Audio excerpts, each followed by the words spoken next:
Porque tudo é um ensinamento de Deus. Tudo na nossa vida.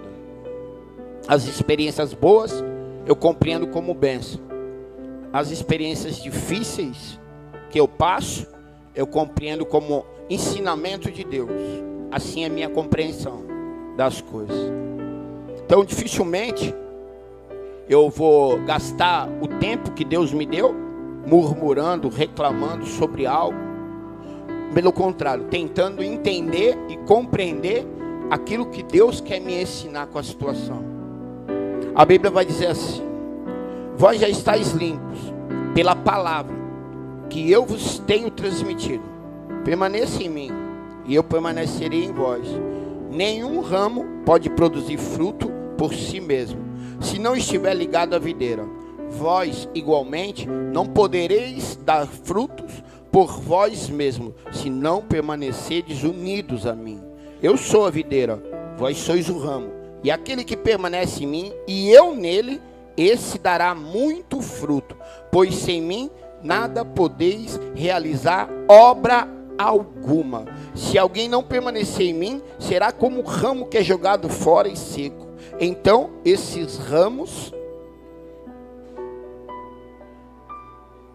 são juntados, lançados ao fogo e queimados. Se permanecerdes em mim e as minhas palavras permanecerdes em vós, pedides o que desejardes e vos será concedido.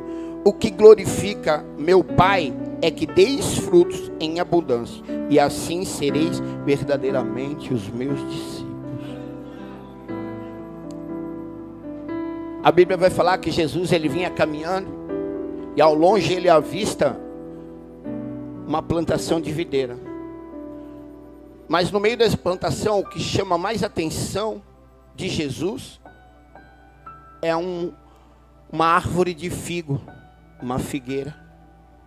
Uma árvore de figo, ela é muito bonita, de flores, né? É uma árvore charmosa que chama a atenção em meio à videira, porque videira, os ramos de uva, eles são baixos. Mas a figueira ela é uma árvore alta, uma árvore em que tem muitas folhagens. De longe, ela é uma árvore bonita. Mas a Bíblia fala que quando Jesus está chegando perto, ele tem fome. E ele fala assim para os seus discípulos: eu vou lá que eu vou comer um figo daquela árvore.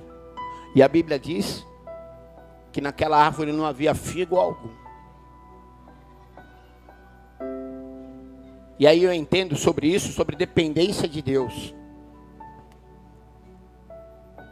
A dependência de Deus na minha vida, o sentir essa fome espiritual de conhecer a palavra, de buscar algo maior de Deus, de buscar algo de Deus que nada no mundo e nem o ser humano pode me satisfazer, eu vou dizer assim. Mas só algo que vem do céu é que satisfaz a minha alma. Ter esse desejo, ter essa vontade, entender todos os dias que nada mesmo com as minhas mãos eu posso fazer mesmo. Eu posso até criar projetos, eu posso até criar sonhos. E isso qualquer homem pode sonhar e você deve sonhar sim.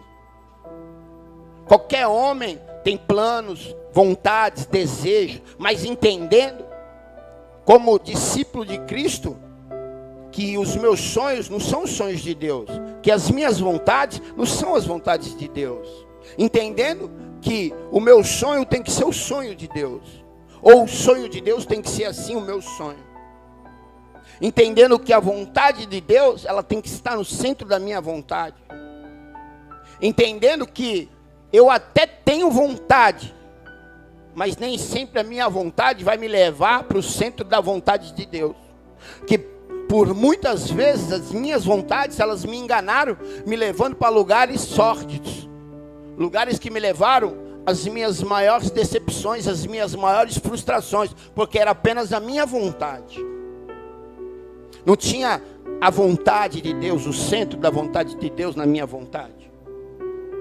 E eu entendo também que vontade dá e passa.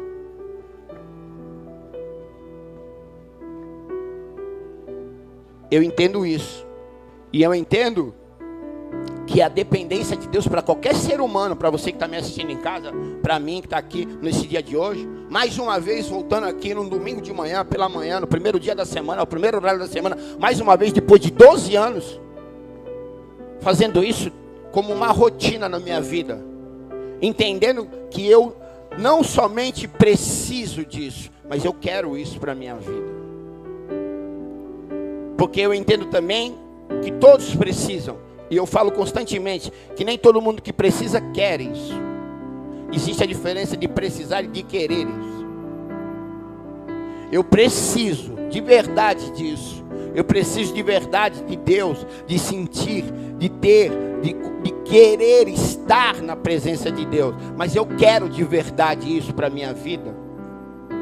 Porque quando eu falo eu quero isso de verdade, eu entendo que aí entra aquela palavra de Jesus: aquele que quiser me seguir, negue-se a si mesmo, tome sua cruz e me siga. Porque eu entendo que quando eu falo eu quero isso para a minha vida, eu entendo também que o meu cargo vai gerar uma carga sobre a minha vida, e que essa carga ela gera um sacrifício sobre a minha vida. Então quando você fala eu quero seguir Jesus, eu quero estar com Jesus, eu quero permanecer com Jesus, eu vou entender também que há uma carga sobre isso. E aí você vai ter que entender que o querer gera um sacrifício sobre qualquer uma das pessoas.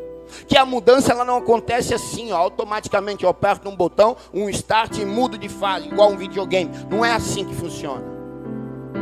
Eu preciso gerar um sacrifício. Eu preciso dar para Deus aquilo que Ele me deu, que foi um sacrifício.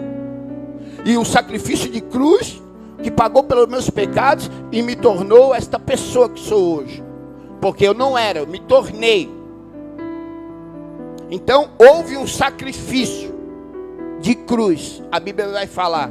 Então agora também eu vou entender que para mim mudar, que para mim me transformar, para que o milagre na minha vida aconteça, tem que ser gerado também um sacrifício. Entendeu?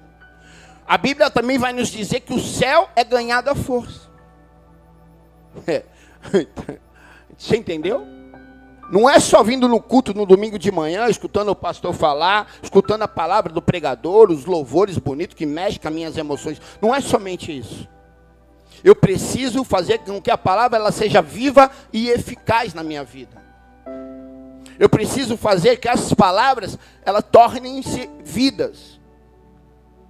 E aí quando a palavra é gerada na minha vida, um sacrifício, quando a palavra ela é transformada em algo vivo e eficaz, a Bíblia vai falar que a presença de Deus permanece em mim. Porque nós somos o templo, não é essa parede aqui. Nós somos o templo de Deus. Eu e você que está aqui é o templo de Deus, é a morada do Espírito Santo.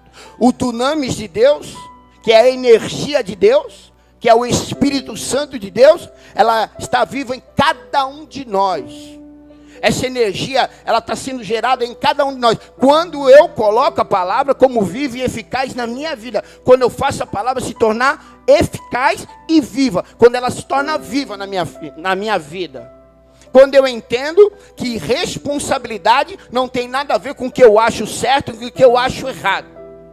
Ou que é isso ou que é aquilo. Não, quando eu crio uma responsabilidade com a palavra, não importa mais aquilo que eu penso ou os meus achismos. Importa sim é que a palavra ela se faça viva na minha vida. E para mim fazer com que ela se torne viva, eu tenho que entender que tem que ter um sacrifício. E sacrifício é tudo que eu faço contra a minha vontade. Eu não quero acordar cedo e ir no culto da manhã, mas eu acordo cedo e ir no culto da manhã. Houve um sacrifício, houve um movimento. A Bíblia vai dizer que quando a terra ainda era sem forma e vazia, o Espírito de Deus já se movimentava. Preste atenção, esse Espírito agora, Jesus vai falar assim, agora eu vou junto do meu Pai, mas eu deixo para vocês esse Espírito.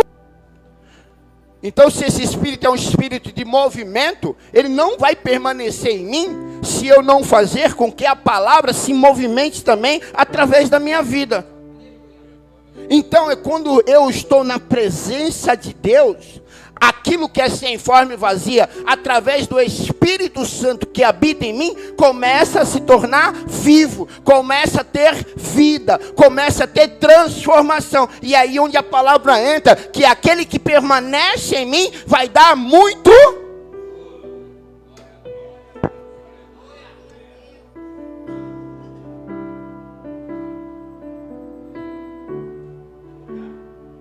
Você entende como que funciona? Eu vim a João, agora estou indo em Gênesis, mas estou dois para você entender que é exatamente assim que funciona a palavra.